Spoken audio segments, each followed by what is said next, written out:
ഇന്ത്യയിലെ 1.5 ലക്ഷത്തിലധികം സ്കൂളുകളിൽ പകുതിയിലധികം അധ്യാപകരും സ്ഥിര നിയമനം ലഭിച്ചവരല്ല എന്ന് നിങ്ങൾക്കറിയാമോ? ഇപ്പോൾ പുതുച്ചേരിയുടെ തെരുവുകൾ കരാർ അധ്യാപകരുടെ ശക്തമായ പ്രതിഷേധങ്ങൾക്ക് സാക്ഷ്യം വഹിക്കുകയാണ്.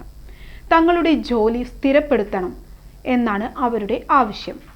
താൽക്കാലികമായോ കരാർ അടിസ്ഥാനത്തിലോ ഉള്ള തസ്തികകളെ എല്ലാ ആനുകൂല്യങ്ങൾക്കുമുള്ള സ്ഥിരം തസ്തികകളാക്കി മാറ്റുന്ന നിയമപരമായ പ്രക്രിയയാണ് സ്ഥിരപ്പെടുത്തൽ എന്ന് വിളിക്കുന്നത്.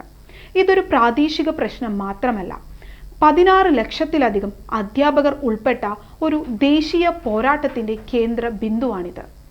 പാരാ ടീച്ചർമാർ, ഗസ്റ്റ് ടീച്ചർമാർ, ശിക്ഷാമിത്രങ്ങൾ എന്നൊക്കെ വിളിക്കപ്പെടുന്ന ഈ അധ്യാപകരെ 1990കളിൽ അധ്യാപക ക്ഷാമം പരിഹരിക്കുന്നതിനായുള്ള ഒരു താൽക്കാലിക സംവിധാനമായാണ് ആദ്യമായി അവതരിപ്പിച്ചിരുന്നത്. എന്നാൽ ഇന്നത്തെ UDISC+ കണക്ക് കൂട്ടലുകൾ പ്രകാരം ഇന്ത്യയിലെ സ്കൂൾ തൊഴിൽ ശക്തിയുടെ 16% ഇവരാണ്.